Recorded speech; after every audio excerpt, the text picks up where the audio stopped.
सबको नमस्ते।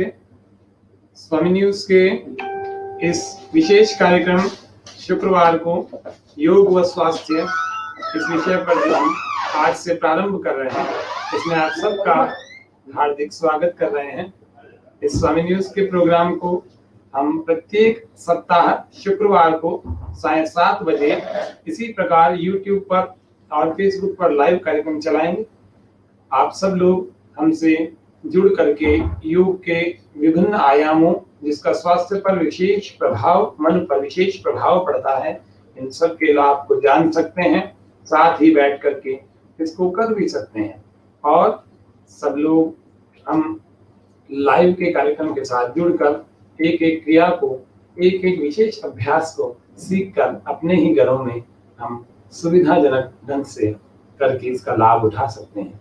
आज से हमने ये पहल शुरू की है। इस पहल के साथ आप सब हमारे साथ आप मंत्र पाठ कर रहे हैं। गहरे लंबे श्वास को भरकर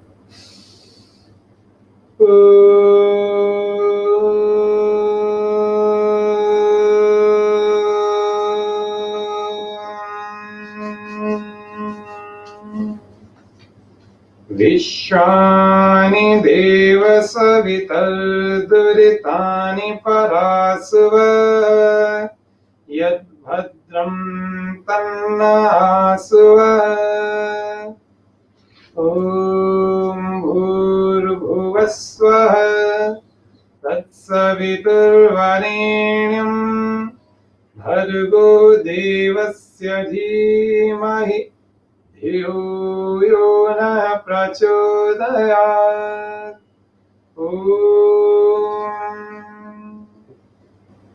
हमारे कार्यक्रम का नाम योग व स्वास्थ्य।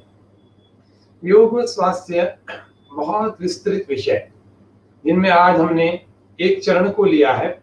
इस चरण का नाम है तनाव मुक्त जीवन, या योग से कैसे तनाव मुक्त हों, योग से कैसे स्वस्थ जीवन शैली को हम वापस पाएं। इस बारे में हम लगातार 1 घंटे तक इन चर्चाओं को करेंगे। आप सब लोग विशेष लाभ उठाने के लिए अपने साथ नोटबुक और पेन साथ रख सकते हैं और योग के विशेष अभ्यास भी करवाएंगे आपको, और बहुत सारी विशेष बातें जो कि सामान्य बातों से हट करके हैं, वे जरूर आपको यहाँ से प्रकाशित करेंगे। आप सब लोग साथ में हमारे साथ ही कर सकते हैं इसके अभ्यास को। आज हम जान रहे हैं ये तनाव है क्या।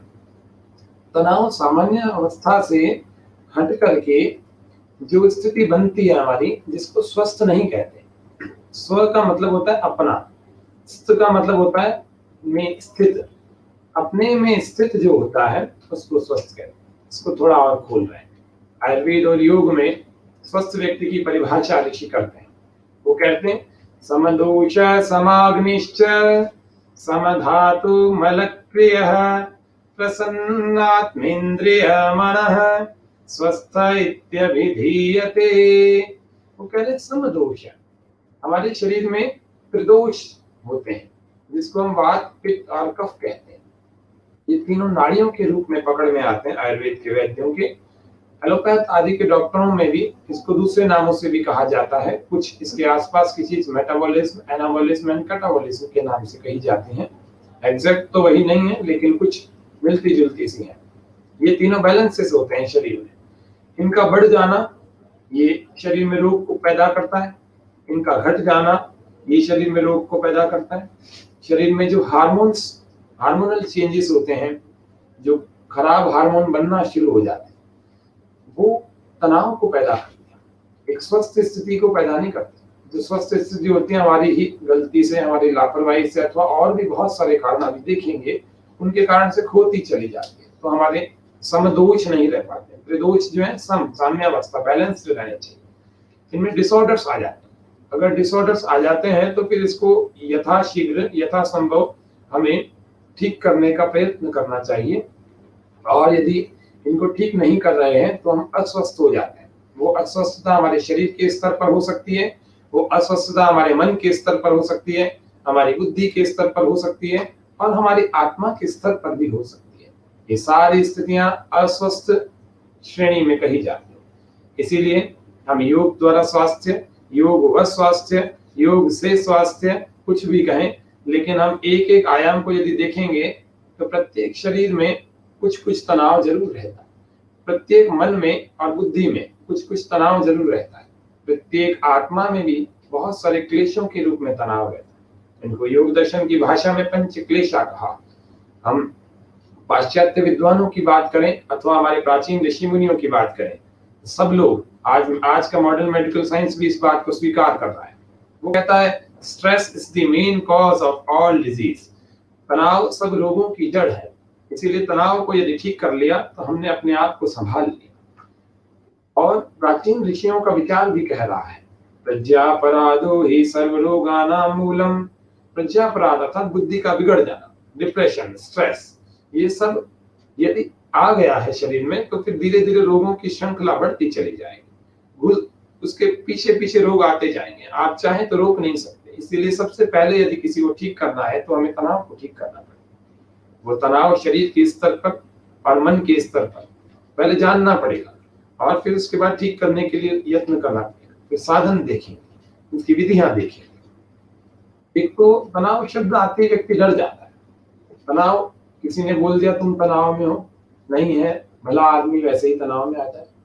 किसी ने बोल दिया कि तुम कैसी बातें करते हो, तुम स्ट्रेस में हो, तुम डिप्रेशन में हो, हाँ, जाकर के किसी डॉक्टर को क्यों नहीं दिखाते, किसी मनोवैज्ञानिक, मनोचिकित्सक के पास जाओ। ऐसे किसी ने बोल दिया और डरा दिया और व्यक्ति तनाव में नहीं है तो तनाव में आ जाए। और एक वास्तव में कई कारणों से तनाव में व्यक्ति होता है। असत्य का पालन करता है, अर्थात हर समय झूठ बोलता है, हर समय बुरे कार्य करता है, हर समय उसकी संगति गलत होती है, हर समय उसकी दिनचर्या बिगड़ी भी रहती है, अव्यवस्थित दिनचर्या होती है, कार्यों को टालता रहता है, हमेशा सोचता है मैं कल करूंगा। कल पे टालने वाला व्यक्ति वो भी तनाव में आता है। परफेक्टनेस के साथ कोई व्यक्ति काम नहीं करता, एक काम को करते समय दूसरे जगह मन को टिका के रखता है, ऐसा व्यक्ति भी तनाव में आ जाता है। इसीलिए जो नियम पूर्वक जीवन को ठीक ढंग से जीता है वो कभी तनाव में नहीं आता। और भी बहुत सारे कारण होते हैं। हमारा आहार हमारा तनाव का कारण है, हमारी नींद हम ढंग से ले नहीं रहे, हमारा तनाव का कारण है। हम लोगों से व्यवहार ठीक ढंग से नहीं कर रहे, हमारे तनाव का कारण है। हमारी आत्मा के विपरीत यदि कोई आचरण कर रहे हैं तो वो हमारे तनाव का कारण होता है। बहुत सारे कारण होते हैं हमारे साथ कौन सा घटित हो रहा है। हमने बहुत सारी अंग्रेजी दवाइयां, अनावश्यक रूप से अंग्रेजी दवाइयां ले ली और कई समय तक ले ली, फिर उसका तनाव हो जाता है। सुबह शाम दवाई के साथ जीवन जीना पड़ता है, उसका भी तनाव हो जाता है। घर में कोई घटना हो गई, उसका तनाव हो जाता है। अभी वर्तमान में कोरोना महामारी, जो वैश्विक महामारी सब और व्याप्त है, इसका भी लोगों को तनाव हो जाता है, हो गया था। अभी तो खूब तनाव में घटनाएं हुई, 3-5 महीने लगातार इस तनाव में घटना होती चली गई। कुछ लोगों ने आत्महत्याएं की, किसी के घर में क्लेश आ गए, कुछ अपने आप में इतने ज्यादा तनावग्रस्त हो गए कि मैं कोरोना से ग्रस्त नहीं हूँ। ऐसे बहुत सारी चीजें हमें दिखी, सबको दिख रही है। लोगों ने और कुछ नहीं तो घर में बैठे बैठे सारा दिन कोरोना की न्यूज और अपडेट्स देख करके, अखबारों को देख करके इतने अपने आप को तनाव को बढ़ा लिया, जिससे वो खुद ऐसे जीवन शैली, मतलब फ्री होते हुए भी पूरी तरह से फ्री बैठे मिल गए, बहुत अच्छी गतिविधियों को अंजाम दे सकते हैं, बहुत अच्छे ढंग से शरीर के लिए, मन के लिए, अपने जीवन दर्शन के लिए अच्छे ढंग से काम कर सकते हैं, बुद्धि को अच्छा बढ़ा सकते हैं, श्रेष्ठ बना सकते हैं। लेकिन नहीं, सारा दिन इन्हीं समाचारों को, इन्हीं खबरों को और 12-12 घंटे देख रहे हैं। ये छोटे से मोबाइल में बहुत सारी चीजें ऐसी देखते चले जा रहे हैं जो अनावश्यक हैं। तो तनाव अनावश्यक सामग्रियों को यहाँ पर संग्रहित करने वाले को भी होता है। इसीलिए अनावश्यक ना तो सोचें, ना देखें बुरा, और ना ही उसको बार बार संकलित करने की कोशिश करें। जो कारण, जो सामग्री आपके मतलब की नहीं, उसको भी आप देखते चले जाते हैं, आप उसको भी सुनते चले जाते हैं। जो आपके मतलब की चीजें आप उसको देखते नहीं, उसको टालते जाते हैं। तो इसीलिए ये बहुत सारे कारण रहे, मैं संक्षिप्त में तो 2-5 बताए। आप इस कार्यक्रम के अंत में 5 से 10 मिनट का हम एक छोटा सा सेक्शन रखेंगे प्रश्नों का। आप इस पूरे कार्यक्रम के दौरान कमेंट्स कर सकते हैं, कमेंट्स करें। आपको अगले जो कार्यक्रम है, हम हर शुक्रवार को आपसे इसी कार्यक्रम में मिलेंगे सायंकाल 7 बजे से 8 बजे तक, और अलग अलग रोगों के बारे में या अलग अलग विषयों के बारे में, योग का क्या पक्ष होना चाहिए, हम एक स्वस्थ दिनचर्या कैसे सीखें, कैसे जाने, एक बहुत अच्छे स्वस्थ जीवन को जीने के तरीके योग द्वारा, ऋषियों के मार्ग द्वारा हम उस बातों को हर सप्ताह देखेंगे। तो इसीलिए आप लोग इसी से संबंधित यदि कोई विशेष कार्यक्रम आयोजित करना है तो उसके संबंध में भी आप कर सकते हैं। इस पूरे चर्चा से संबंधित आपके मन में बहुत सारे संशय यदि उठे हों तो आप उसमें भी प्रश्न कर सकते हैं। पूरे कार्यक्रम के दौरान आप प्रश्न कर सकते हैं, करें, जिससे कि अंत के 5-10 मिनट तक आपके इन प्रश्नों को हम लेंगे और सीधा उनका उत्तर समाधान करने का प्रयास करेंगे। तो तनाव के इतने सारे कारण हमने जाने। इस तनाव के कारणों को देख रहे हैं। तनाव के कारण के बाद तनाव की स्थिति क्या होती है? तनाव की स्थिति में व्यक्ति चिड़चिड़ा हो जाता है, उसको नींद नहीं आती, वो छोटी छोटी बात में चिड़चिड़ करता है, लोगों से उसका व्यवहार बिगड़ जाता है, और व्यवहार बिगड़ने के बाद फिर उसकी वाणी, उसका व्यवहार, उसका आचरण और उसका लोगों के प्रति जो दृष्टिकोण होता है वह भी बिगड़ जाता है। और वो बिगड़ते बिगड़ते इतना अधिक हो जाता है कि लोगों में बैठने के बाद उसके आचरण को लोग पसंद नहीं करते। तनावग्रस्त व्यक्ति फिर धीरे धीरे दवाइयां लेना शुरू करता है, और दवाइयां लेता है तो तनाव की, स्ट्रेस की दवाइयां इतनी खतरनाक होती है कि वो 8-8, 10-10, 20-20 घंटे तक की नींद ला देती है। व्यक्ति सोया ही रहेगा तंद्रा।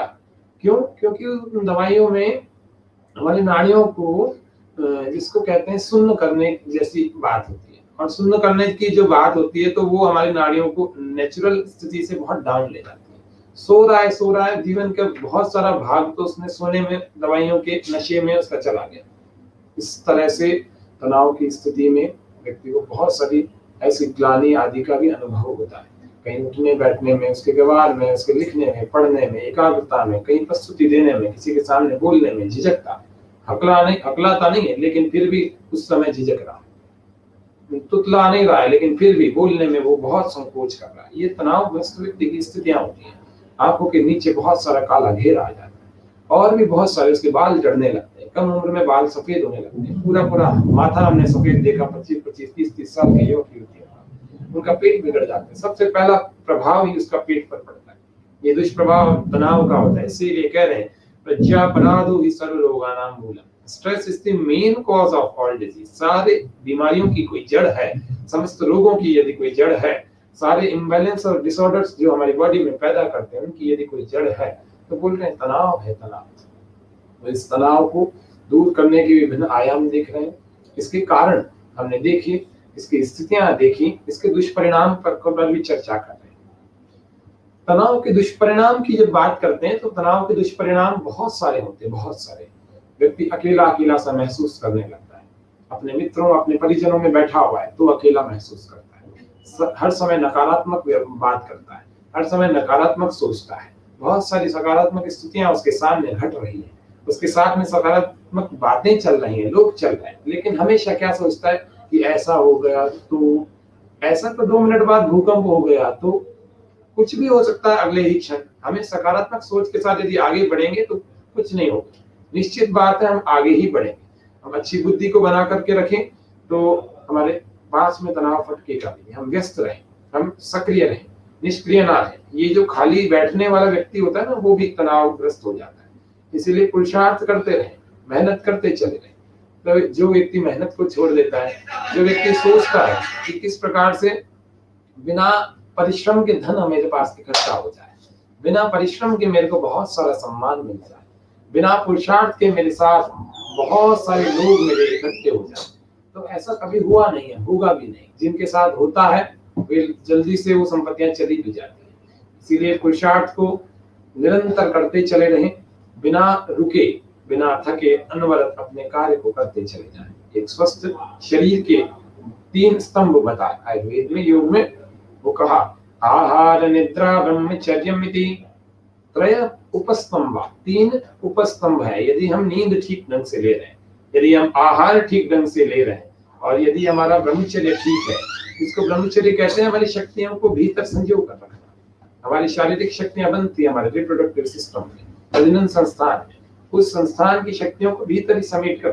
तनाव से युक्त व्यक्ति क्या करता है, अपनी शक्तियों को भी बाहर बहाता रहता है, नशे भी करता रहता है। बहुत सारी स्थितियां ऐसी बिगड़ जाती हैं, फिर उसका शरीर बहुत खराब होता चला जाता है, उसका मन बिगड़ता चला जाता है, और फिर धीरे धीरे बहुत गहरी खाई में, अर्थात मानसिक चिंता की गहरी खाई में चला जाता है, और धीरे धीरे करके बहुत सारी अभी घटनाएं भी आपने देखा, वो तनाव की स्थिति वालों की थी, आत्महत्या कर लेते हैं। वेद कहता है, वेद का वाक्य है, वो कहता है असूर्यानामते लोका अंधेन तमसावृता तांस्ते प्रेत्यापि गच्छन्ति ये के चात्महनो जनः। वो कह रहे हैं असूर्या नामते लोका, जो लोग आत्महत्या करते हैं वो तनाव से पूरे ग्रस्त रहते हैं पहले तो, और बोल रहे हैं कि असूर्य नामते लोका, जो असुरों के लोक को प्राप्त करते हैं जो आत्महत्या करते हैं। बहुत अंधकार युक्त योनियां जो मिलती हैं, जिनमें कर्म नहीं कर सकते हैं, केवल भोग योनियां मिलती हैं, बहुत दंड मिलता है इसमें, चींटियों के, मगरमच्छ के, हाथी का, ये दूसरा व्यक्ति कंट्रोल करेगा। ऐसी स्थितियों में व्यक्ति आ जाता है। वृक्ष, धूप, बरसात, आंधी, तूफान सब में खड़ा ही रहता है, ये भी योनि है। इस योनि में ऐसे बहुत सारी निकृष्ट योनियों में हमें जन्म मिलेगा। अगर यदि हम इतने सुंदर परमात्मा के दिए हुए इस उपहार को नष्ट कर देंगे, इसको कहते हैं आत्महत्या। ये आत्महंता जो व्यक्ति बनता है, वो तनाव में आता है, वही व्यक्ति आत्महंता बनता है। इसीलिए आत्महंता का ये बिल्कुल छोर की तरफ है। शुरुआत थोड़े थोड़े तनाव से होती चली जाती है, और जब इसको ध्यान नहीं दिया जाता है तो व्यक्ति अंधकार की गहरी खाई में चला जाता है, और फिर वो बड़े तनाव को अपने जीवन में घुसा लेता है, बढ़ा लेता है। बढ़ा करके ये आत्महत्या का विचार उसके मन में जब आता है तो फिर अपने जीवन को भी नष्ट कर देता है। तो वेद कहता है, ये जो वेद का 40वां अध्याय और तीसरा मंत्र कह रहा है, असूर्या नाम ते लोका अंधेन तमसावृता। तमसावृता अंधकार लोकों में इसका जन्म होता है, अंधकार वाले लोगों में, अर्थात वहां पर किसी प्रकार से कोई प्रकाश नहीं है। तमसावृता अर्थात पूरे अंधकार ने हमें घेर रखा, किसी भी प्रकार से हम अपनी इच्छा से वहां पर निकल नहीं सकते। ऐसी योनियों में जन्म होता है। फिर वो कह रहा है, अंधेन तमसावृता तांस्ते प्रेत्यापि गच्छन्ति ये के चात्महनोदना। बोले किनके साथ होता है? ऐसे लोगों के साथ होता है जो लोग आत्महंता होते हैं, अर्थात अपनी आत्मा की आवाज को दबा देते हैं। महर्षि दयानंद लिख रहे हैं हमारे सत्यार्थ प्रकाश नामक अमर ग्रंथ में, वो कहते हैं मनुष्य के भीतर से धर्म की आवाज उठती है, अधर्म की भी आवाज उठती है। वो उसको सुनता है, और अगर सुनता है और उसके अनुसार चलता है तो वो धार्मिक होता है और कभी तनाव में नहीं आता। और यदि अधर्म की आवाज को सुनता है और उसको नकार देता है तो बचा रहता है, और अगर उसके अनुसार चलता है, धर्म की आवाज के अनुसार, तो वो तनाव में आ जाता है धीरे धीरे करके। कैसे बता रहे हैं? वो कह रहे हैं जब भी हम कोई कार्य करते हैं तो परमपिता परमात्मा हमारे भीतर से 3 भाव उत्पन्न करते हैं। जिस भी कार्य में हमें कार्य करने से पहले उत्साह उत्पन्न होता है, उत्साह, अच्छे कार्य के प्रति सदा उत्साह। तो उत्साह जिसके प्रति, जिस कार्य के प्रति हमारे भीतर उत्पन्न होता है, वह कार्य युक्त है, अच्छा है। दूसरा, जिसको करते समय हमें हमारे भीतर निर्भयता हो, भय का भाव न हो, निर्भयता का भाव होता है, वह कार्य अच्छा है, युक्त है, हमारे भीतर के लिए, हमारी आत्मा के लिए, हमारे शरीर के लिए, हमारे मन के लिए, हमारी बुद्धि के लिए अच्छा काम है, उचित काम है, धर्म युक्त है। तीसरा शब्द कह रहे हैं, वो कह रहे हैं लज्जा का भाव, विपरीत बात कर रहे हैं, और यहाँ पर कर रहे हैं जब उत्साह, निर्भयता और आनंद, उत्साह भी हो, निर्भयता भी हो, उस कार्य को करने के बाद आनंद की अनुभूति हो, अच्छे आनंद की हो, तो उस कार्य को कहते हैं धर्मयुक्त कार्य। वो कभी भी तनाव पैदा नहीं करेगा। लोग सोचते हैं कि धर्म कहाँ से जाने, तो धर्म तो भीतर से आवाज उठती है, हम सुनते नहीं है, नकार देते हैं, इग्नोर कर देते हैं, तो हमारे भीतर की आवाज मर जाती, दब जाती। फिर वो कह रहे हैं कि जिस भी कार्य को करने में प्रथम शंका हो, शक होता हो, दूसरा उसको करने के दौरान भय लगता हो, तीसरा उसको करने के बाद लज्जा आती हो, वह कार्य निश्चित रूप से अधर्म का कार्य है। और अधर्म के कार्यों को कर करके, जिससे सामान्य सी बात ले लेते हैं, असत्य को बोलना, इन सब कार्यों को कर करके हम लोग धीरे धीरे तनाव को इकट्ठा करते चले जाते हैं, और इकट्ठा कर करके इतना बोझ बना लेते हैं कि ये बोझ एक दिन हमें ले डूबता है, बहुत बड़ा भारी हो जाता है, नींद भी नहीं आती, दवाई लेने के बाद भी स्थिति बिगड़ जाती है। तो बहुत स्थितियां बिगड़ जाती हैं, और स्ट्रेस की दवाई लेने के बाद तो ऐसी मांसपेशियां जकड़ जाती हैं, नसें बिल्कुल अकड़ जाती हैं, इनके भीतर का रक्त संचार बराबर काम नहीं करता। और नशों का सेवन व्यक्ति करने लगता है। कुछ लोग मैंने देखे ड्रग्स की तरफ चले जाते हैं, तनाव वाले। कुछ लोग गलत आदतों की तरफ चले जाते हैं। कुछ लोग कई कई महीनों से, 3-3 महीनों से नींद नहीं हुई, उनका शरीर ऐसा बिगड़ा हुआ है। कुछ लोग पूरी पूरी रातें ऐसी जाग करके चिंता में बिता देते हैं। ये तनाव वालों की स्थितियां और परिणाम, दुष्परिणाम तो बहुत सारे होते हैं। तो हम बात कर रहे हैं समाधान की। ये तो संक्षिप्त रूप से आपको बहुत सारी बातें बताई। वो कहते हैं वहां पर महर्षि दयानंद भी कह रहे हैं कि उत्साह, निर्भयता और आनंद की अनुभूति हो वह कार्य तो अच्छा है, तनाव से युक्त नहीं होंगे, अर्थात कभी तनाव हमारे पास नहीं आएगा।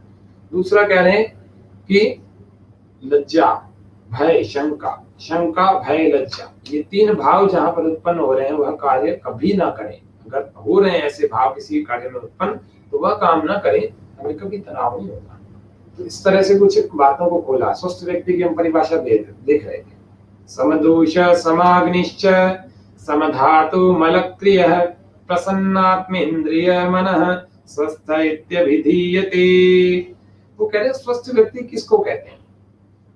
ये तो बिगड़े हुए स्थिति की बात करी तनाव की। तो स्वस्थ व्यक्ति इसको कहते हैं जिनके समदोष, त्रिदोष जो है साम्यावस्था में ठीक जैसे होने चाहिए वैसे हो, उनका रेशनल वैल्यू जितना होना चाहिए उतने होने चाहिए, वो है तो हम स्वस्थ हैं। लेकिन इतना ही नहीं, वो कह रहे हैं समदोष समाग्निश्च, अग्नियां हमारी सम हो, बैलेंस्ड हो।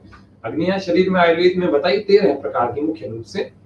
वो कह रहे हैं एक तो जठरा अग्नि है, पंचभूताग्नि है, सप्तधात्वाग्नि है, अग्नि, वायु, आकाश और जल और एक पृथ्वी। इन 5 तत्वों से हमारा शरीर बना है। इन 5 की भी अग्नि प्रधान उनके तत्व हैं और उन्हीं के संयोग से हमारा ये शरीर का ये पूरा तंत्र टिका हुआ है।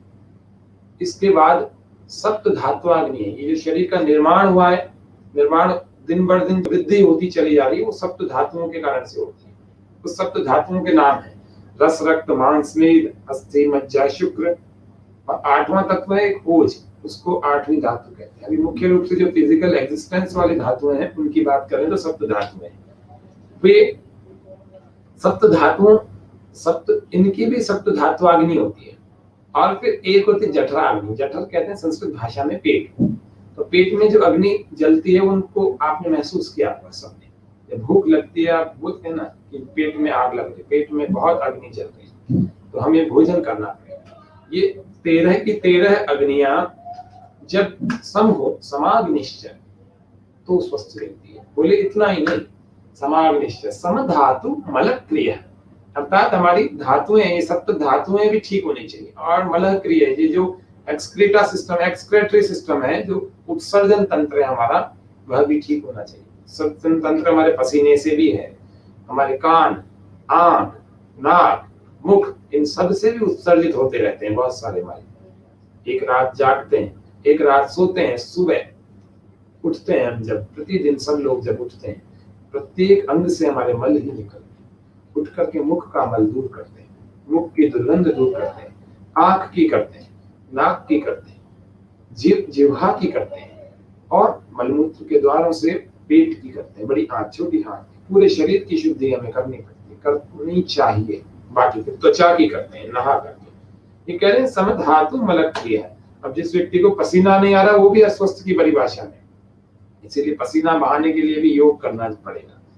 पसीना बहाना जरूरी है। पसीना नहीं बहेगा तो फिर क्या होगा, टॉक्सिन्स अंदर डिपॉजिट होते चले जाएंगे पूरे शरीर में, और ये आगामी रोगों का कारण बनते जाएंगे। फिर इन रोगों को ठीक करने के लिए व्यक्ति को फिर औषधियां लेनी पड़ेगी। औषधियां जब भारी ले ली, हल्की ले ली, भारी ले ली, जैसी भी लेंगे, इनका फिर दुष्परिणाम हमें भोगना पड़ेगा। इसीलिए पहले से ही आप नेचुरल लाइफस्टाइल को अपनाएं और अच्छे ढंग से उसको अनुसार जीवन को जिए, तो हम वैसे ही तनाव में नहीं आएंगे। क्योंकि कह रहे अंतिम पंक्ति में कह रहे हैं, वो कह रहे समधातु मलक्रिय प्रसन्न आत्मेन्द्रिय मनः स्वस्थ इत्यभिधीयते। वो बोल रहे हैं प्रसन्न हमारी आत्मा है, प्रसन्न हमारी सारी इंद्रियां हैं, और प्रसन्न हमारा मन है। ऐसा यदि है तब हम स्वस्थ इत्यभिधीयते, इसी व्यक्ति को स्वस्थ कहेंगे। क्या ऐसा हम घटा कर देखें हमारे शरीर में, क्या ऐसा है? नहीं है। यदि तो हम पूरी तरह से स्वस्थ नहीं है। आओ हम योग की शरण में चलकर अपने आप को स्वस्थ बनाते हैं, और स्वस्थ बना करके शरीर का स्वास्थ्य, मन का स्वास्थ्य, बुद्धि का और अंत में आत्मा का स्वास्थ्य, इन चारों स्वास्थ्यों को पाने के लिए यदि कोई पद्धति हमारे सामने संसार में दिख रही है तो उसी पद्धति का नाम है योग। इसी के बाद हमने विषय में लिखा योग व स्वास्थ्य। स्वास्थ्य योग से कैसे पाया जाए, आज पूरी दुनिया में इस योग का बहुत बड़ा चर्चा है, बहुत बड़ी चर्चा हो रही है। प्रत्येक व्यक्ति योग करना चाहता है, करता नहीं है वो अलग बात है, करता है कि नहीं करता वो अलग बात है। कुछ किसी तरह से करता है, कुछ किसी तरह से करता है, लेकिन करना चाहता है। कुछ लोग अलग अलग पद्धतियों का अपना लेते हैं, कुछ अष्टांग योग की पद्धति, कुछ हठ योग की पद्धति, कुछ किसी को, कुछ किसी को। अब हम बात कर रहे हैं योग को अपनाएं कैसे, योग से तनाव से मुक्ति कैसे पाएं, अच्छी हेल्दी लाइफस्टाइल को, नेचुरल लाइफस्टाइल को कैसे हम वापस गेन करें। तो आज कुछ क्रियाएं मैं बता। सबसे पहला एक्यूप्रेशर से हम प्रारंभ करते हैं अपनी बात को। एक्यूप्रेशर में हमारे तनाव का जो बिंदु है वो हमारे इस हाथ की, दायां वाला हाथ, इसकी जो रिंग फिंगर है इसके ऊपर, इससे टॉप में दबाते हैं, ऐसे करके दबाते हैं। 1 2 3 4 5, ऐसे 20 से 50 बार आप प्रतिदिन इसको दबाएं। उसके बाद ये बीच का किडनी का पॉइंट, इसको दबाएं 10 15 20 बार। ये तनाव को दूर करने का मास्टर पॉइंट है। वैसे तो ये सारे बिंदु बहुत अच्छे शरीर में साइनस के और भिन्न भिन्न अलग अलग रोगों के हैं। किसी दिन एक्यूप्रेशर का हम विषय रखेंगे, उस पर बात करेंगे, लेकिन आज मुख्य रूप से तनाव से संबंधित जो बिंदु उन्हीं की बात चर्चा कर रहे हैं। तो ये स्ट्रेस का पॉइंट है, इसको ऐसे दबाते हैं, ऐसे सपोर्ट देते हैं, और इसके बाद अंगूठे के ऊपर के भाग से दबाते हैं। ऐसे नहीं दबता, ये गलत विधि है, ऐसे दबेगा नहीं, ऐसे दबाना। और ऐसे दबाएंगे 15 से 20 बार, 50 बार तक दबाएं, और फिर 15-20 बार हम इसको, किडनी के पॉइंट को बिल्कुल बीचों बीच है, इसको भी दबाएं। ऐसे ये दूसरे हाथ में भी है, इससे भी दबाएं, ये चारों जगह दबेगा। ये दोनों पैरों में भी इसी प्रकार से, पैरों की स्थिति भी, ये तीसरी वाली, वही छोटी वाली उंगली के ठीक पास वाली, इसको भी इस प्रकार से दबाएं। ऐसे दबाते दबाते निश्चित रूप से हम 20-50 बार दबाएं, और यहाँ पर बीचों बीच हमारा किडनी का पॉइंट है, इसको भी दबा दें 15-20 बार। ऐसे दूसरे पैर में भी, ये चारों में इस प्रकार से करेंगे तो ये स्ट्रेस के मुख्य, जिसको हम कहते हैं जो एक्यूप्रेशर पे बिंदु है वो है, इससे हमारे तनाव को दूर करने में मदद मिलेगी। दूसरा, देर से उठने वाला भी तनाव से ग्रस्त हो जाता है, तो हम एक और उपाय करें, सुबह जल्दी उठने का अभ्यास करें, रात को जल्दी सो जाएं, अपने कार्यों से निवृत्त हो जाएं जल्दी। सायंकाल का भोजन 7 बजे, अधिकतम 8 बजे तक पूरा कर लें, और सायंकाल का भोजन हल्का करें। भारी करने वाला व्यक्ति भी अपने पाचन तंत्र को लेकर के परेशान रहता है, तो उसके भी स्ट्रेस हो जाता है, स्ट्रेस वाले को कब्ज भी हो जाता है। अगली बार हम प्रयास करें कि पेट के रोगों से संबंधित आपके सामने कार्यक्रम लेकर आए, तो ये कब्ज ठीक हो जाता है यदि स्ट्रेस ठीक हो जाता है। स्ट्रेस ठीक नहीं होता तो कब्ज की आप कितनी ही संसार की बढ़िया से बढ़िया दवाई लो, 2-5 दिन रहेगा ठीक, उसके बाद फिर वापस हो जाएगा। इसीलिए मुख्य रूप, stress is the main cause of all disease. इसी की तरफ हम चलें, इसी को ठीक करने की तरफ हम आगे बढ़े, तो सारे ही रोग ठीक रहेंगे, शरीर इतना मस्त रहेगा, इतना सुंदर रहेगा, एक एक क्रिया का, एक एक ऐश्वर्य का ठीक ढंग से हम भोग कर सकते हैं। अर्थात अच्छी भूख लगेगी, घूमने का अच्छा मजा आएगा, सभी कार्य जितने भी हैं हमारे, सारे दिन के कार्यकलाप करने में बड़ा अच्छा उत्साह बना रहेगा। हमारी जिसको हम कहते हैं एनर्जी का लेवल अच्छा रहेगा, कैपेसिटी, हमारी वर्किंग कैपेसिटी बड़ी अच्छी रहेगी। तो उसमें कुछ क्रियाएं देख रहे हैं, तो एक्यूप्रेशर की प्रथम क्रिया देख ली। दूसरा, 9 प्राणायामों का सेट होता है। तो मुख्य रूप से जो प्राणायाम हमारे तनाव को दूर करने में काम आते हैं, तो उसमें कुछ प्राणायामों को देख रहे हैं। तो प्रथम अभ्यास कर रहे हैं, जब भी योग का अभ्यास करें कोशिश करें ऐसा जिसको हम कहते हैं पद्मासन लगा करके करें। और यदि नहीं बैठ पा रहे हैं कोई बात नहीं, कैसे भी आपकी जैसी सुविधा हो, आप नहीं बैठ पा रहे तो ऐसे बैठ जाए, आप नहीं बैठ पा रहे तो पैरों को सामने करके बैठ जाए, लेकिन योगाभ्यास करें, जरूर करें, प्राणायाम को करें। एक सिद्धासन होता है, इस प्रकार से सिद्धासन आप लगा सकते हैं। इसके ऊपर दूसरा पैर ऐसे बीचों बीच फंसा के, ऐसे टकने से टकना लगाकर, और ठीक ढंग से अपनी स्थिति को ऐसे ठीक कर लें और फिर अपने ध्यान मुद्रा को लगा। पहली अंगुली अंगूठे को मिलाकर रखते हैं, 3 अंगुलियां सीधी रखते हैं और अपने हाथों को इस प्रकार से रखें। कोशिश करें कोहनियों को ऐसे छुआने की, बिल्कुल सीधे होकर बैठ जाए। इसको कहते हैं सिद्धासन। सिद्धासन, इस सिद्धासन में हम बैठ सकते हैं और हम चाहें तो इसमें पद्मासन में बैठ करके करते हैं। प्रथम अभ्यास भस्त्रिका का, जो कि हमारे तनाव को दूर करता है।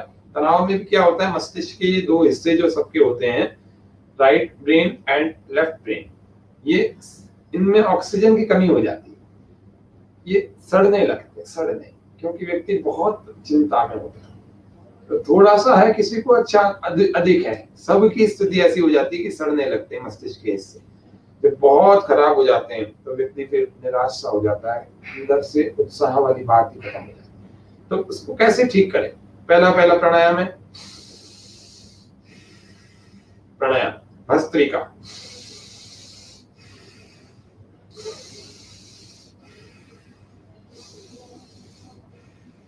भस्त्रिका प्राणायाम को करें। गहरे लंबे श्वास हम भर रहे हैं, गहरे लंबे प्रश्वास हम छोड़ रहे हैं।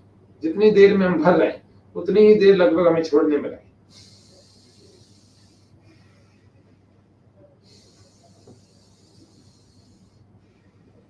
पहला प्राणायाम भस्त्रिका, ये अवश्य करें, जिससे कि ऑक्सीजन का लेवल बढ़ेगा शरीर में, और यदि ये बढ़ेगा तो ये सारी निराशा को, सारे तनाव को, सारे स्ट्रेस को, सारे डिप्रेशन को लेकर के भाग जाएगा। इसीलिए ऑक्सीजन, क्योंकि इस प्राणवायु एक ऑक्सीजन जिसको अंग्रेजी भाषा में कहते हैं, ये इतनी स्पीड से काम करती है।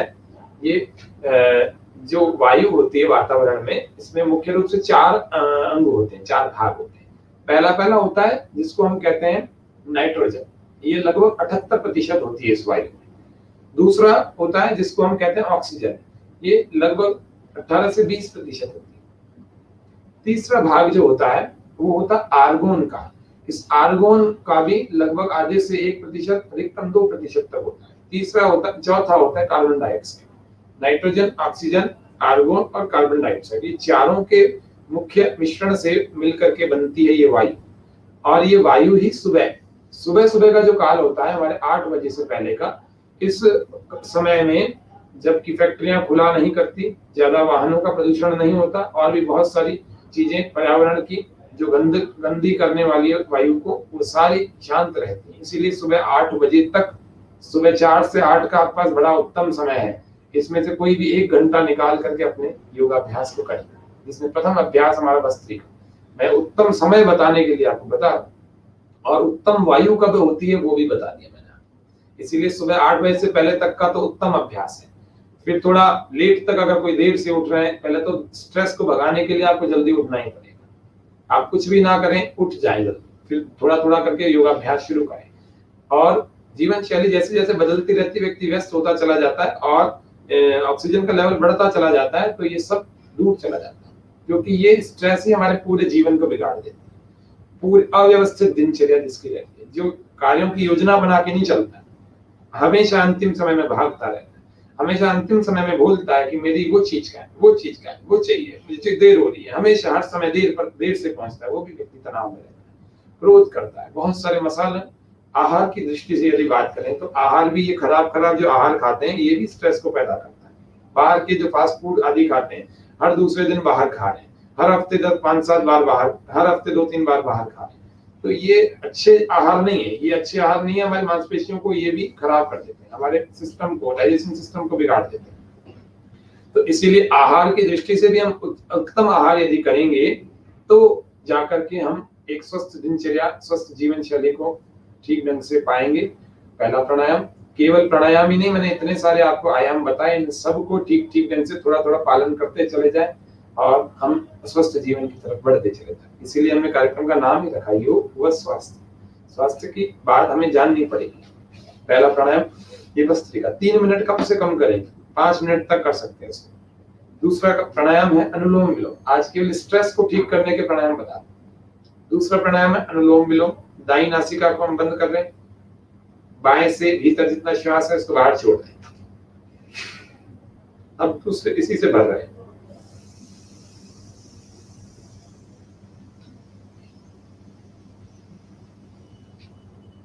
पूरा भरने के बाद दूसरे नासिका से बाहर फिर इसी से भरें, फिर पहली नासिका से बाहर, फिर इसी से भरें। यही क्रम चलता रहेगा। Inhale from left, then exhale from right, then after inhale from right, then exhale from left without holding. ना अंदर रोकना है ना बाहर रोकना है, श्वास गई।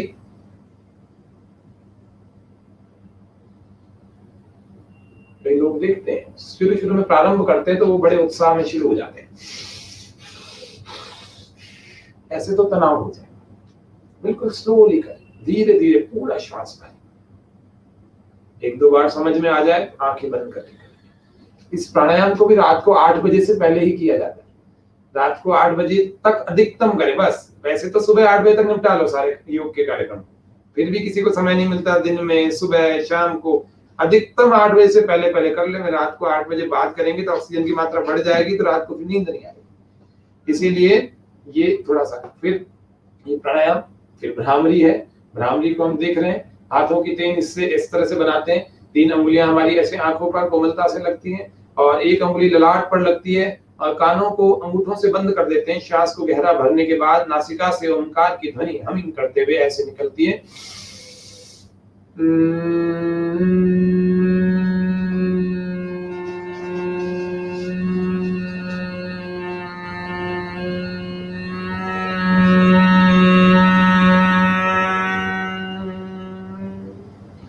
फिर दूसरा गहरा श्वास भरते हैं, ये भी पूरा खाली हो जाता है। फिर तीसरा भरते हैं, फिर चौथा। जो तनाव वाले हैं 20, 25, 50 बार तक प्रतिदिन करें। जो तनाव में नहीं है वो 5 से 7 बार प्रतिदिन करें। उसके बाद आंखें खोलते नहीं, उसके बाद सीधे हाथों को ध्यान मुद्रा में ले आते हैं। गहरा लंबा श्वास भरते हैं।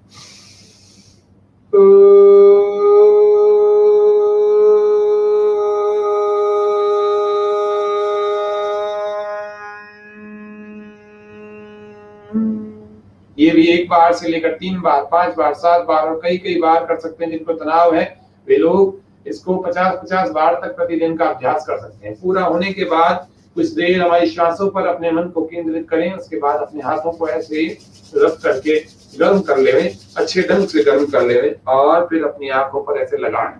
धीरे धीरे अपनी आंखों को ऐसे खोलते हैं भूमि पर, पहले दृष्टिपात, पलकों को धीरे धीरे ऊपर उठाते हुए और ऐसे ऊपर कर ले। हम तनाव को दूर करने के लिए सूर्य नमस्कार के भी अभ्यास करते हैं। कभी सूर्य नमस्कार का हम भाग लेंगे तो उसमें अच्छे ढंग से आपको सूर्य नमस्कार भी बताएंगे। उस दिन पूरा भाग ही सूर्य नमस्कार पर रखेंगे, किसी दिन दंड बैठक पर रखेंगे, किसी दिन हम यौगिक जॉगिंग पर रखेंगे। लोग 1-1, 2-2 घंटा जॉगिंग करने जाते हैं। हम 10 मिनट में ऐसे अभ्यास बताएंगे कि पूरा पसीने से हम नहा सकते हैं, 5 मिनट में नहा सकते हैं, भरी सर्दियों में नहा सकते हैं और अच्छे ढंग से कैलोरीज को बर्न कर लेते हैं। मस्तिष्क से लेकर के पैर के नाखून तक पूरे शरीर का विशेष व्यायाम होता है। आज हम सूर्य नमस्कार को भी सबको सजेस्ट कर रहे हैं कि तनाव को दूर करने के लिए रोज 3 से 5, 10 की संख्या तक सूर्य नमस्कार करें। ये 12 अभ्यासों का एक समूह है। प्रथम अभ्यास, दूसरा इसमें श्वासों का नियमन किया जाता है। सूर्य नमस्कार आप देख सकते हैं। आगे के कार्यक्रमों के साथ आप यदि जुड़े रहेंगे तो सूर्य नमस्कार को भी हम देखेंगे। ये कुछ यौगिक अभ्यास हमने, पहला भस्त्रिका सीखा, दूसरा हमने अनुलोम विलोम सीखा, तीसरा हमने भ्रामरी सीखा और चौथा उद्गीत सीखा। उद्गीत में मुख से ओंकार होता है और भ्रामरी में नासिका से ओंकार की ध्वनि होती है। इस प्रकार से हमने कुछ चीजें सीखी हैं। अब हम इस तनाव को दूर करने के लिए कुछ ऐसी मानसिक क्रियाओं को सीख रहे हैं। मन में सदा प्रसन्न रहने का अभ्यास करें। कई बार क्या होता है, हम दूसरों से ऐसे प्रभावित हो जाते हैं जैसे ऐसे लगता है ये व्यक्ति सुबह सुबह मुझे मिला, इसने तो मुझे मेरा मूड खराब कर दिया, ऐसा बोल दिया, तुमने आकर के पूरा दिन मेरा बिगाड़ दिया। अरे हम टीवी है और वो हमारा रिमोट है, उसने चैनल बदल दिया, हमारा चैनल बदल गया। ऐसे फ्रीक्वेंसी वाले लोग हैं। ऐसा कभी नहीं होता। आपका व्यक्तित्व इतना प्रभावशाली होना चाहिए कि आपका प्रभाव दूसरे पर पड़े, ना कि दूसरे का आप पर। हाँ, अच्छा व्यक्ति है तो उसका पड़ना चाहिए, बुरा व्यक्ति, नेगेटिव अप्रोच वाला व्यक्ति, तो उसका प्रभाव आपके मस्तिष्क पे पड़ा, आप तनाव में आ गए। सारा दिन आप सोचते रह गए, सुबह इसने मेरे को मतलब किसी ने कुछ बोल दिया तो उसको सारा दिन दिमाग में रखेगा। उसने उसको क्या कहा, उसने उसको क्या कहा, वो कैसे गया, उसके पास कैसे, अरे तुम्हारे को लेने के देना, तुम अपने जीवन को अच्छा रखो, अपने कार्य से संबंध रखो, अपने काम से मतलब रखो, अपने शरीर को अच्छा बनाओ, उत्तम बनाओ। गली गली में बहुत सारे खड़े हुए ब्रह्म हत्या, ये भी तनाव के कारण है। कैसे है, खुद की खांसी जा नहीं रही, लेकिन दूसरे को खांसता हुआ देख लिया तो उसको बोलने लग गया, भाई अदरक में शहद मिलाकर क्यों नहीं पीते, तुम्हें 2 महीने से है, तुम क्यों नहीं पी रहे भाई। ऐसे बहुत सारे, क्यों तनाव में इस वजह से वो व्यक्ति खुद आ रहा है क्योंकि पहले अपने रोग को ठीक कर, फिर दूसरे को सलाह दे। क्या तुम प्रामाणिक व्यक्ति हो, क्या तुम उस कार्य को करने के लिए उत्तम व्यक्ति हो, वो कौन सी प्रकृति का व्यक्ति है, तुम उसको कौन सी सलाह दे रहे हो। ऐसा कभी ना करें, आप अपने शरीर को उत्तम बनाएं। कोई व्यक्ति आकर आपसे पूछता है तो बात करें, हम तो बिना मतलब के सलाह देने लग जाते हैं। एक तनाव का कारण है दूसरों से ज्यादा अपेक्षा लगाए रखना, दूसरों से ज्यादा उम्मीदें लगा के रखता है और फिर वो पूरे नहीं होते, वो भी तनाव में आ जाता है। दूसरों से ईर्ष्या द्वेष करता रहता है, ये इतना जल्दी कैसे ऊपर चढ़ गया, ये इतना जल्दी कैसे अरे वो उसका पुरुषार्थ उसके साथ है, तुम बड़े हो तो तुम्हारे को किसी ने रोका थोड़ी है, तुम बढ़ जाओ। दूसरों के सुख से इतना जलते हैं कि अपने आप को तनाव से ग्रस्त कर देते। ये बहुत छोटे छोटे से कारण है। मैंने बताया था आपको अभी रिमोट वाला टीवी वाला उदाहरण, तो रिमोट वाला और टीवी वाला उदाहरण भी हम यदि देखेंगे अपने आप को, दिन भर में हम कईयों के रिमोट के जो है शिकार बन जाते हैं, कईयों के चैनल बदलने वाले हो जाते हैं। तो आप दूसरों के रिमोट बन जाए, आपका रिमोट कोई नहीं बनना चाहिए। आप ठीक ढंग से अपने जीवन को अच्छे ढंग से जिएंगे। ये शरीर है, शरीर माध्यम खलु धर्म साधन, ये सारे प्रपंच इस शरीर के पीछे चल रहा है। आपका परिवार हुआ, आपका कार्य हुआ, आपके सारे जितने, और तनाव को दूर करने के लिए क्या चीज बता रहे हैं, ये सारी चीज शरीर के पीछे। इसलिए शरीर को अच्छा रखे, मन को अच्छा रखे, बुद्धि को अच्छा रखे, आत्मा में ऐसे क्लेशों को ना आने दें। अब हम बात कर रहे हैं कि इस शरीर में से तनाव को दूर करने के लिए एक और क्या उपाय करें। एक और उपाय, सबसे बढ़िया तो योग वाला उपाय है, वो आपको बता दिया। सूर्य नमस्कार, दंड बैठक, जो लोग कठिन व्यायाम भी करते हैं उनका भी तनाव भाग जाता है, उनके नशे करने की इच्छा खत्म हो जाती है, क्योंकि अच्छे हार्मोन्स बनना शुरू हो जाते हैं, अच्छा केमिकल रिएक्शन हो जाता है। और विशेष रूप से तनाव को दूर करने के लिए एक और, अपने रुचि के अच्छे कार्यों को करें। जैसे संगीत सुनना, अच्छा संगीत सुनना, खराब नहीं, और अच्छे लोगों से बात करना, सत्संगति रखें। ये दुर्जनों के पास में जो बैठते हैं वे भी तनाव से युक्त हो जाते हैं। हमेशा गलत बातें करने वाले, हमेशा नकारात्मक बातें करने वालों के पास बैठते हैं, वे भी जो है तनाव से ग्रस्त हो जाते हैं। एक योग निद्रा का विशेष किसी दिन अभ्यास बताएंगे, लेट करके कैसे करें, वो किसी दिन ध्यान का अभ्यास आपको बताएंगे। ये भी तनाव को कम क्या करता है, बिल्कुल शून्य कर देता है। आप अनुलोम विलोम, पहला भस्त्रिका, दूसरा अनुलोम विलोम, फिर भ्रामरी, ये उद्गीत। उपनिषद में इस उद्गीत के बारे में आता है। जब उद्गीत व्यक्ति करता है तो मन में से सारे दुष्ट विचार भाग जाते हैं, क्योंकि मन ही तो है हमारे संसार में सबसे ज्यादा दुखी करने वाला। इसके बारे में राजस्थान की भूमि पर हम बैठे, इसके बारे में राजस्थान में ही एक भजन है राजस्थानी, मनड़ा थारे मते चलूं तो, मनड़ा थारे मते चलूं तो, सीधो नरक ले जाए रे मन मारा, थाने काहे विधि समझाऊं रे मन मारा, थाने काहे विधि समझाऊं। बहुत बड़ा अलग अलग और भी बातें कही, लेकिन मैं संकेत रूप में कहा कि मन को कंट्रोल में रखें। जड़ है, ये चेतन नहीं है कि आप इसके अनुसार चल रहे, मन को अपने अनुसार चलाए। ये जड़ वस्तु है, ना कि चेतन है। इसके अनुसार चलेंगे तो ये उल्टे उल्टे मार्ग पर भी ले जाते हैं। प्रत्येक मनुष्य के मन के 2 भाग होते हैं। 2 भाग का मतलब मोटे रूप से कह रहा हूँ, एक अच्छे कार्यों की तरफ प्रेरित करता है, एक बुरे कार्यों की। इस पर अच्छे कार्यों की बार बार छाप लगाएंगे, संस्कार डालेंगे, तो ये अच्छे कार्यों में प्रेरित होकर के अच्छे काम करेगा, तो हमारे शरीर के लिए, बुद्धि के लिए, आत्मा के लिए, हमारे पूरे जीवन के लिए, अगले जन्म के लिए, सबके लिए उत्तम होगा। इसलिए हम मन पर अच्छे संस्कार डालने के लिए अच्छे लोगों से मित्रता रखें। वैसे पतंजलि भी कह रहे हैं कि चित्त का प्रसन्नता कैसे होती है, कैसे स्वस्थ रहता है। वो कह रहे हैं मैत्री करुणा मुदितोपेक्षाणाम, सुख दुख पुण्य पुण्य विषयाणाम, भावना तश्चित्त प्रसादनम। कैसे बोले, मित्रता करें किससे, सुखी लोग जो दिख रहे हैं, बहुत अच्छे समृद्ध के साथ में सुखी दिख रहे हैं, गरीब हैं तो भी सुखी हो, संतुष्ट व्यक्ति है, उनके साथ तो मित्रता रखें। मैत्री, करुणा, जो दुखी लोग हैं वास्तव में उन लोगों के प्रति करुणा का भाव रखें, दया का भाव रखें। तीसरा कह रहे हैं सुख दुख पुण्य पुण्य, सुखी जो वास्तव में पुण्यात्मा लोग हैं उनको देख करके मुदितो अर्थात मुदिता प्रसन्नता का व्यवहार करें, उनको देख करके प्रसन्न होना चाहिए। विद्वानों को देख करके प्रसन्न होना चाहिए कि कितना परोपकारी व्यक्ति, ये कितना लाभ दे सकता है समाज को, इससे कितना उपकार हो सकता है, उसको देख करके प्रसन्न होना चाहिए। हो सकता है मदद करें, ना हो सकता है उसके परोपकार, लोक कल्याण के मार्गों में अगर आप मदद नहीं कर सकते समाज की कोई बात नहीं, लेकिन विद्वान व्यक्ति को देख करके आपको प्रसन्न होना चाहिए। मुदितो उपेक्षा नाम, बोले उन पापियों को देख करके उनसे उलझे नहीं बार बार, ठीक है। उनको न्याय व्यवस्था बनी हुई है राष्ट्र में, वो उनको दंड देगी, वहां पर नहीं मिला तो ईश्वर की व्यवस्था बनी हुई है, उसकी भी न्याय व्यवस्था सर्वोपरि है, उस पर छोड़ देंगे, वो दंड देगा। हम कोई न्यायाधीश तो है नहीं, न्यायाधीश होंगे जिस दिन देंगे जब हमारे सामने मामला आएगा। तो ऐसा प्रत्येक व्यक्ति न्यायाधीश बनने की कोशिश ना करे, हमारे भीतर भी, सबके भीतर थोड़े थोड़े दोष होते हैं, वो खुद तो देखते नहीं, सामने वाले के दोष दिखते हैं। इसीलिए कहा कि उपेक्षा नाम, ये दुष्ट व्यक्तियों के प्रति उपेक्षा का भाव रखें, दुष्टों से उलझने की कोशिश न करें, इसको सुधार के रहूंगा, मेरे जीवन का उद्देश्य यही है, इसी को सुधारूंगा, फिर तो तनाव में आ जाएगा, अपना जीवन तो बिगड़ जाएगा।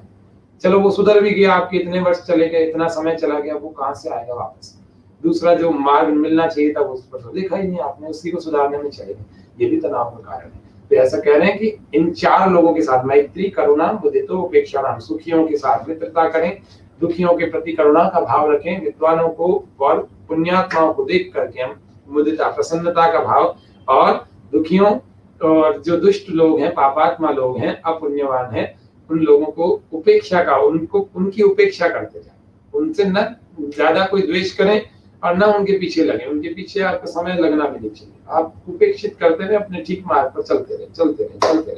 तो ये तनाव को दूर करने के बहुत सारे उपाय बताए मैंने, और ये तो संक्षिप्त में था, 1 घंटा तो यूं ही हवा की तरह निकल गया। एक अंतिम बात बता रहा हूँ, जो व्यक्ति अपनी आत्मा के विपरीत आचरण करता है, जिसको 3 सूत्रों में पहले बताया था, उत्साह, निर्भयता और आनंद की अनुभूति जिस कार्य में होती है, उस कार्य को हम कहते हैं अच्छा कार्य।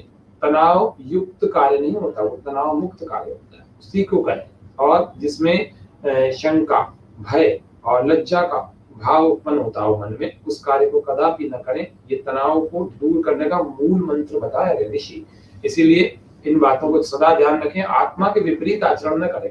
जैसे उदाहरण के लिए समझा देता हूँ थोड़ा सा, जैसे कोई चोर है, चोरी कर रहा है, चोरी करते समय उसके मन में कोई उत्साह थोड़ी रहेगा, तो चोरी करते समय तो उसके मन में शंका रहती है कि कोई पकड़ न ले मालिक, इसीलिए रात को आता है, काला कपड़ा पहन के आता है, छुप के आता है, किसी भी तरह से छुप करके आता है, शंका रहती है पकड़ न ले, फिर भी इधर उधर देखता है, भय लगता है, जब चोरी करता है तो भय होता है।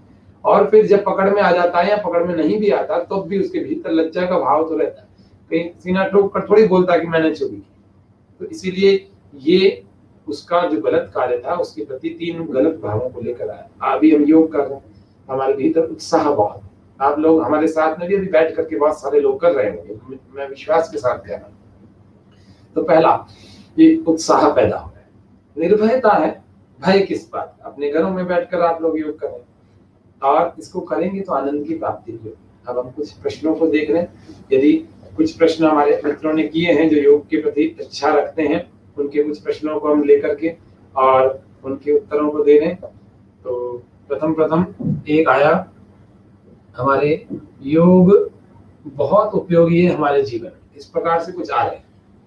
तो योग को कैसे जीवन में उतारा जाए, थोड़ा पास में एक बता रहे हैं, कोरोना से बचने का योग सार्थक क्या हो सकता है। तो कोरोना से बचने के लिए सबसे पहले तो कोरोना तो ये डर ज्यादा रहा है, लोगों डरा रहा है, तो कोरोना से डरे नहीं, पहले कोरोना से संबंधित ज्यादा खबरें ना पढ़े, कोरोना से संबंधित ज्यादा वीडियो ना देखें। ये जो छोटी सी डिब्बिया है ना, इलेक्ट्रॉनिक डिब्बिया, इसके चक्कर में लोगों ने कई घंटे खराब कर, इसी को देख करके अपने दिमाग को ऐसा भारी कर लिया।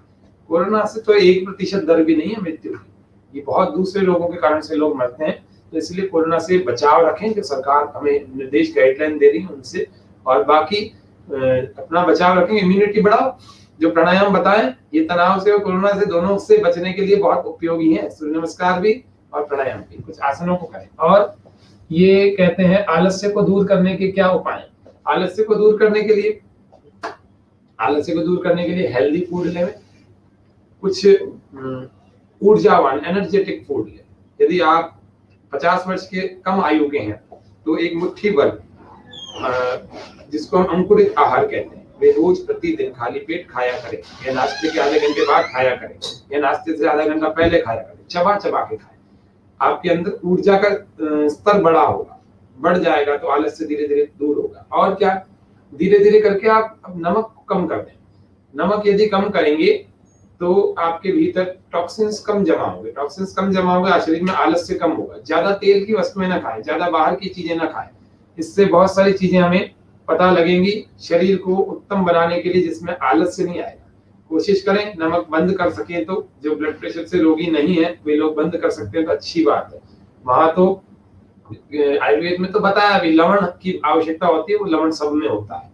नमक तो लोग स्वाद की वजह से इसमें घुसा करके बहुत ज्यादा नमक वाला जो खाता है वो व्यक्ति आलसी बनता चला जाता है। इसीलिए नमक कम कर देवें, और नमक ले भी रहे तो सेंधा नमक लेवें, इससे कोई कमी नहीं होगी। तो इसीलिए एक तो ये, और अगला ये, और भी बहुत सारे लोगों के हमारे पास कमेंट्स आ रहे हैं, वो कह रहे हैं योग की ये जीवन में बहुत अच्छी जानकारी हमें मिल रही है। अलग अलग लोगों के बड़े बढ़िया अच्छे कमेंट्स हैं, और वो कह रहे हैं बहुत समय से हम लोग आपसे व्यक्तिगत भी कुछ लोग सीखते हैं, वो लोग भी हमारे सामने हैं, उनके भी कमेंट्स आ रहे हैं। मैं पिछले 10 सालों से अजमेर में योग को सिखा रहा हूँ लोगों को, स्वस्थ लोगों को भी, जो रोगी हैं उन पर भी काम कर रहा हूँ, और बहुतों को स्वस्थ किया है। अलग अलग रोगों पर भी मैंने काम किया है, व्यक्तिगत रूप से हम योग सिखाया करते भी हैं। अभी तो आपको अच्छा अवसर मिला है, प्रत्येक शुक्रवार को आप हमारे साथ लाइव जुड़ सकते हैं। और इस कार्यक्रम को जो नहीं देख पा रहे हैं वो 7 बजे के बाद 9 बजे कार्यक्रम टीवी पर भी दिखाते हैं, और उसके अलावा भी इसका छूट गया है तो हम इसको इंटरनेट पर सेव हो जाता है, यूट्यूब पर सेव हो जाता है, फेसबुक पर वीडियो के रूप में सेव हो जाता है, आप कभी भी इसको देख सकते हैं। तनाव प्रबंधन, स्ट्रेस मैनेजमेंट के लिए आज हमने बात की।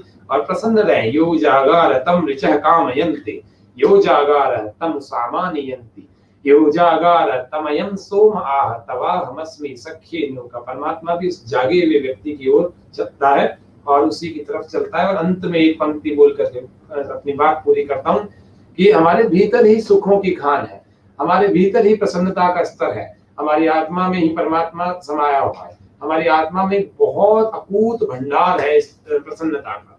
इसीलिए ऋषियों के द्वारा, विद्वानों के द्वारा एक भजन लिखा, आनंद स्रोत बह रहा तू क्यों उदास है, आनंद स्रोत बह रहा तू क्यों उदास है, अचरज है जल में रह के भी मछली को प्यास है, आनंद स्रोत बह रहा तू क्यों उदास है, फूलों में जो सुवास ईख में मिठास है, भगवान का तो विश्व के कण कण में वास है आनंद स्रोत बह रहा तू क्यों उदास है, अचरज है जल में रह के भी मछली को प्यास है आनंद स्रोत। आनंद कहीं और नहीं, हमारे भीतर है। योग करें, आनंद पाए, स्वस्थ जीवन शैली को। आज के इस कार्यक्रम को हम यहीं पर विराम दे रहे हैं। 3 बार शांति के साथ में हम आज के कार्यक्रम को समापन करेंगे। ओम शांति शांति शांति, सर्वेभ्यो नमः। आप सबका बहुत धन्यवाद। इसी प्रकार अगले सप्ताह मिलेंगे।